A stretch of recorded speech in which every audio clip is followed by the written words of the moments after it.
ایک مسیلمہ نامی بندہ جس کے بارے میں آپ نے سنا بھی ہوگا، مسیلمہ کذاب، یہ سرکار صلی اللہ علیہ وسلم سے اس کی ملاقات بھی ثابت ہے حدیث سے، اس کی ملاقات بھی سرکار سے ہوئی، اس نے بھی نبوت کا دعویٰ کیا۔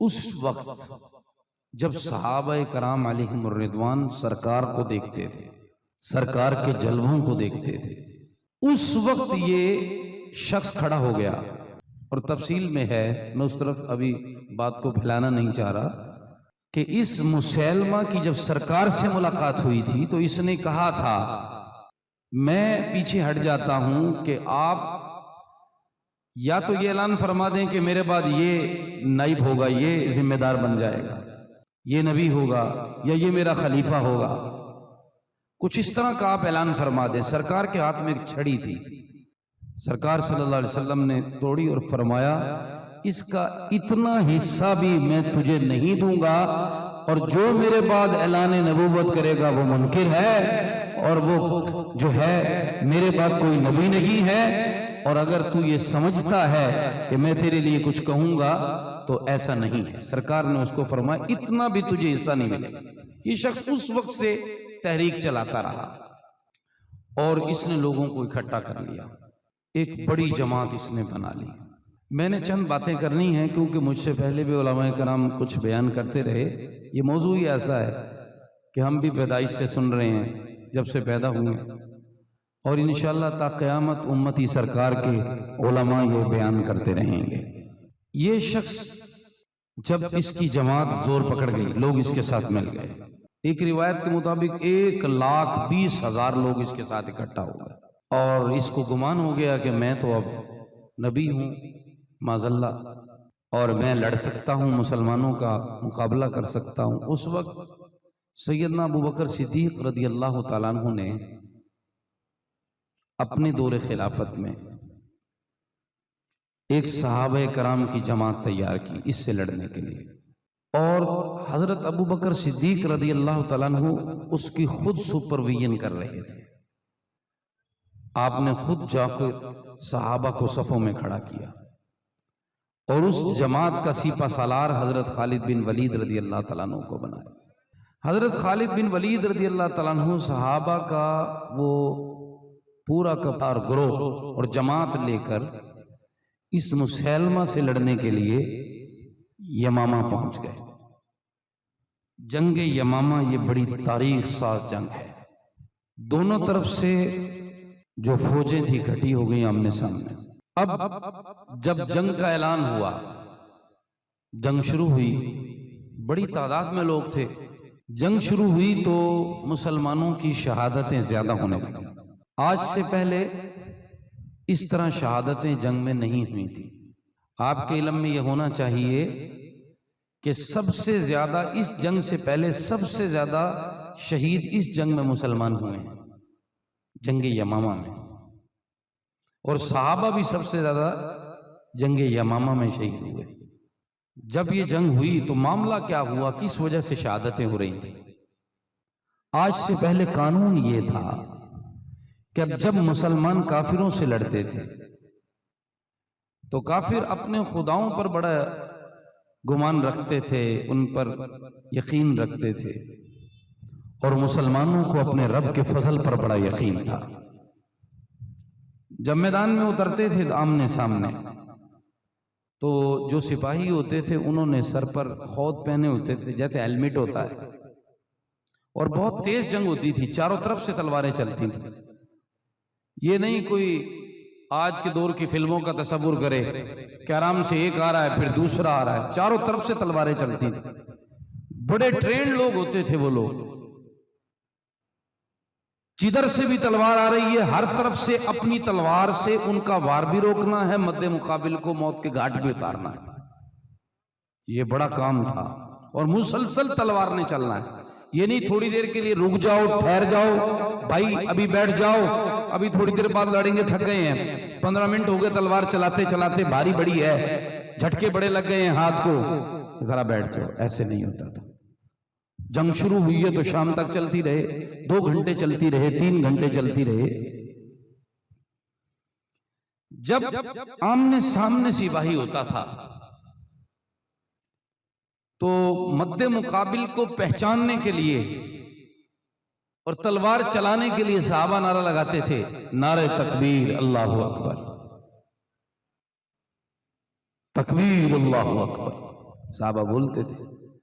اگر مد مقابل میں مسلمان آتا تو وہ بھی بولتا تھا اللہ اکبر، تو پتہ چل جاتا تھا یہ مد مقابل مسلمان ہے، اس کو مارنا نہیں۔ اگر دوسری طرف کافر ہوتا تو کافر کہتا اولو الحبل، ان کے بت کا نام تھا یہ حبل، تو وہ اس کا نعرہ لگاتا اولو الحبل، تو پتہ چل جاتا یہ کافر ہے، اس کو مارنا ہے۔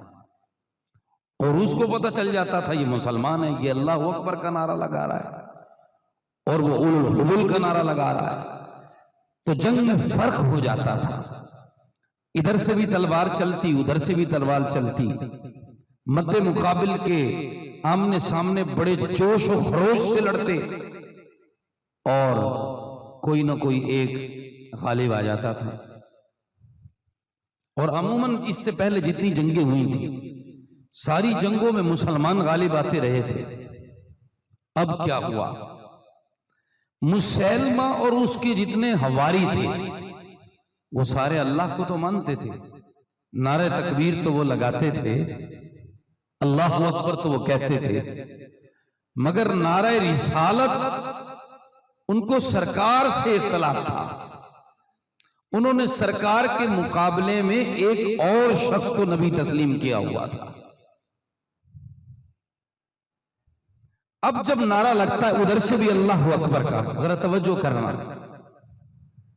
نعرہ لگتا ہے ادھر سے اللہ اکبر کا، تو مد مقابل بھی نعرہ لگاتا اللہ اکبر کا، تو ہوتا کیا؟ صحابی تکبیر کا نعرہ سن کر فوراً اس کے سامنے تلوار کو سونت لیتا، کھینچ لیتا، اور وہ مد مقابل جو ہے فائدہ اٹھا کر مسلمان کو شہید کر دیتا۔ تیزی سے مسلمان شہید ہو رہے تھے۔ خالد بن ولید رضی اللہ تعالیٰ عنہ کو آ کر ان کے سپاہی نے کہا صورتحال بڑی عجیب ہے، بات کیا ہے؟ بات یہ ہے کہ مد مقابل جو ہے وہ بھی نعرہ تکبیر لگاتا ہے، ہم بھی نعرہ تکبیر لگاتے ہیں، فرق نہیں ہو رہا کہ مسلمان کون ہے اور مسلمہ کا غدار کون ہے، اس لیے مسلمانوں کی شہادتیں زیادہ ہو رہی ہیں۔ تو حضرت خالد بن ولید رضی اللہ تعالیٰ عنہ نے فوراً آرڈر جاری کر دیا، فرمایا جاؤ پھر آج کے بعد نعرہ ایک نہیں لگے گا، نعرے دو لگیں گے، آج کے بعد نعرہ تکبیر بھی لگے گا، اس کے ساتھ نعرہ رسالت بھی لگے گا۔ اب یا محمد یا رسول اللہ کہتے جاؤ، صفوں میں اترتے جاؤ، مد مقابل کو کاٹتے جاؤ۔ خالد بن ولید رضی اللہ تعالیٰ عنہ کا یہ نعرہ دینا تھا، اللہ نے مسلمانوں کو فتح عطا فرما دی۔ جب سے یہ نعرہ شروع ہوا، لوگ کہتے ہیں یہ نعرہ شروع کس نے کیا؟ نعرہ رسالت۔ تو میں کہتا ہوں یہ سیف اللہ کا دیا ہوا ہمیں نعرہ ہے۔ خالد بن ولید رضی اللہ تعالیٰ عنہ نے اس وقت یہ نعرہ لگایا، اس سے پہلے بھی صحابہ لگاتے رہے، لیکن مد مقابل کے سامنے پہچان کرانے کے لیے اپنے اور غیروں کی، یہ حضرت خالد بن ولید رضی اللہ تعالیٰ عنہ نے اس وقت میدان جنگ میں، یمامہ کی جنگ میں مسلمانوں کو یہ نعرہ دیا۔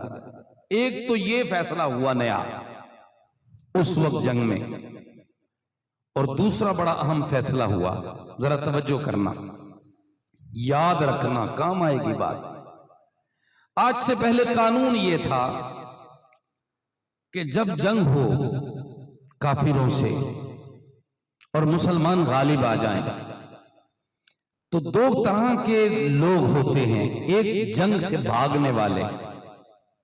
جب وہ جنگ سے بھاگیں تو پہلے تو یہ ہوتا ہے کہ ان کو چھوڑ دیا جاتا ہے، جو بھاگ رہا ہے بھاگنے دیں۔ نمبر دو، جو گرفتاری دے دیتے ہیں، سرنڈر کر دیتے ہیں، جو پکڑے جاتے ہیں، عورتیں اور مرد قابو آ جاتے ہیں، ان قیدیوں کو آج سے پہلے یہ قانون تھا کہ لے کر مدینے جایا جاتا تھا۔ اب خالد بن ولید رضی اللہ تعالیٰ عنہ یہ مسئلہ حضرت سیدنا ابو بکر صدیق رضی اللہ تعالیٰ عنہ سے پوچھا، امیر المومنین ہمارے لیے کیا حکم ہے؟ اگر میدان جنگ سے وہ فرار اختیار کریں، ان کا پیچھا کیا جائے یا انہیں چھوڑ دیا جائے؟ نمبر 2، جو قیدی بن جائے ان کے ساتھ کیا سلوک کیا جائے؟ ان کو مدینے لایا جائے یا ان کے لیے کوئی اور حکم ہے؟ اب پھر اس پر میٹنگ ہوئی اور فیصلہ کیا سنایا گیا؟ قانون بدل دیا گیا، ترمیم ہو گئی۔ ترمیم کیا ہوئی؟ فرمایا سنو، یہ کافر نہیں ہے، یہ مرتد ہیں، وہ نبوت کا دعوے دار مسیلمہ کذاب ہے اور یہ اس کے ماننے والے ہیں۔ آج کے بعد یہ قانون بنا دیا گیا ہے کہ یہ غدار وہ ہیں کہ یہ جنگ سے بھاگے تو انہیں بھاگنے نہ دیا جائے، اگر بھاگ جائیں تو ان کا پیچھا کیا جائے، پھر ان کو پکڑا جائے، پھر ان کو قتل کر دیا جائے۔ جو سرنڈر کر دے، گرفتاری دے دے، ان کو مدینے نہ لایا جائے، ان کو وہی میدان میں کاٹ دیا جائے، تاکہ پتہ چل جائے ان مرتدوں کا حکم اور ہے، کافر قیدیوں کا حکم اور ہے۔ معجم کبیر میں ہے، سرکار صلی اللہ علیہ وسلم کا فرمان ہے، ایھا الناس، اے لوگو، انہو لا نبی بعدی، میں آخری نبی ہوں اور تم بھی بڑی شان رکھتے ہو امتیو۔ فرمایا تم بھی میرے امتی وہ ہو کہ تمہارے بعد کوئی اور امت نہیں آئے گی، میں آخری نبی ہوں، تم آخری امت ہو۔ یہ سرکار صلی اللہ علیہ وسلم نے اپنی امت کو پروٹوکول دیا ہے۔ پھر رسول اللہ صلی اللہ علیہ وسلم کا فرمان، سیدنا ابو موسیٰ اشعری رضی اللہ تعالیٰ عنہ اس حدیث کے راوی ہیں، سرکار صلی اللہ علیہ وسلم نے دوسرے مقام پر فرمایا وَأَنَا آخِرُ الْأَنْبِيَاءِ وَأَنْتُمْ آخِرُ الْأُمَمِ، فرمایا میں آخری نبی ہوں، تم امتوں کی آخری امت ہو۔